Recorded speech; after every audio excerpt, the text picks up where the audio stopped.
j'ai vu des petits débats sur Internet à savoir si l'autisme c'était une maladie et si c'était un handicap. Et c'est de ça dont je veux parler aujourd'hui. Tout d'abord, il faut se demander c'est quoi une maladie. Ce que l'Académie nationale de médecine en France dit, c'est qu'une maladie, c'est une altération des fonctions physiques et mentales d'une personne à l'origine de souffrance. Selon le dictionnaire Robert, une altération est un changement en mal par rapport à l'état normal. C'est ça une maladie, quelque chose qui fait en sorte qu'un fonctionnement normal ne fonctionne plus bien. Et selon cette définition-là, l'autisme, ce n'est pas une maladie. Être autiste est l'état normal des personnes autistes. Ce n'est donc pas une maladie. Maintenant, est-ce que l'autisme, c'est un handicap? Et bien pour ça, je suis plus allée voir ce qu'est une personne handicapée, puisque la définition du handicap change beaucoup selon si tu veux voir un modèle médical, un modèle social ou un modèle des études des handicapés. Donc, je suis allée voir la définition d'une personne handicapée selon l'Office des personnes handicapées du Québec. Et ça dit qu'une personne handicapée, c'est toute personne ayant une déficience entraînant une incapacité significative et persistante et qui est sujette à rencontrer des obstacles dans l'accomplissement des activités courantes. Donc, selon cette définition-là, est-ce que les personnes autistes sont des personnes handicapées? J'aurais tendance à dire, ça dépend. Toutes les personnes autistes ont besoin de soutien particulier. Ils ont besoin d'outils qui sont adaptés aux personnes autistes dans l'accomplissement de leurs tâches. Mais les personnes autistes ne sont pas toutes égales par rapport à leurs besoins de soutien. Si je me prends en exemple, je suis une personne autiste qui est probablement une personne handicapée, mais je dirais qu'en ce moment, je ne suis pas en situation de handicap.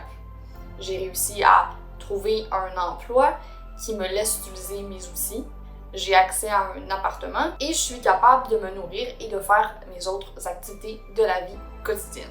Oui, j'ai besoin d'outils, mais c'est un peu comme un myope qui a besoin de lunettes.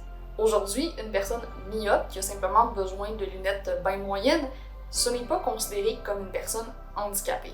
Même si, avant que les lunettes soient accessibles à un grand nombre, une déficience visuelle, aussi petite soit-elle, était un handicap. Cela dit, ce n'est pas parce que moi, en ce moment, je ne suis pas dans une situation de handicap que les personnes autistes n'ont pas de handicap et ne peuvent pas être considérées comme des personnes handicapées.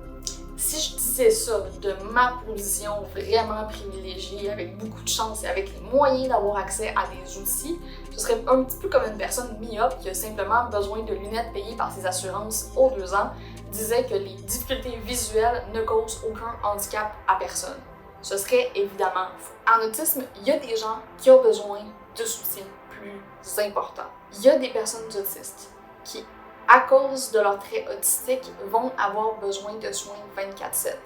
Il va y avoir des gens que malgré tous les outils existants sur Terre en ce moment pour aider les personnes autistes, ils vont avoir de la difficulté dans l'accomplissement de leurs activités quotidiennes.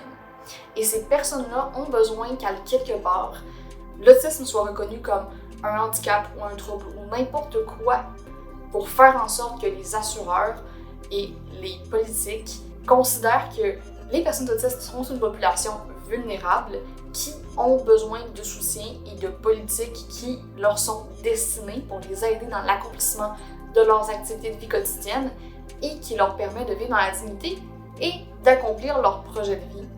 Changement d'accoutrement et un chat en arrière-fond qui essaye de manger mon doigt parce que j'ai oublié de vous parler d'un élément qui est essentiel, soit que la situation de handicap en autisme, eh bien, c'est souvent quelque chose qui fluctue dans le temps. Et pour ça, je vais prendre mon exemple personnel. Depuis que je suis toute jeune, j'ai des crises de douleur au printemps. Et ça, c'est dû à l'autisme parce que je suis super sensible des changements de souliers. Et avec la boîte, la température qui change au printemps, je dois souvent changer de souliers. Et j'en viens certaines années où il y a plusieurs changements drastiques à devoir marcher avec une canne. Dans ces moments-là, je me retrouve dans une situation de handicap parce que la société n'est pas faite pour les personnes qui marchent avec une canne ou avec d'autres aides à la mobilité, mais c'est un état qui est temporaire parce qu'une fois que l'été est arrivé et que je peux prendre toujours la même paire de souliers, eh bien, ça finit par passer. Sur ce, n'hésitez pas à me dire ce que vous en pensez et on se revoit très bientôt dès que j'ai le temps et l'énergie de faire une autre vidéo.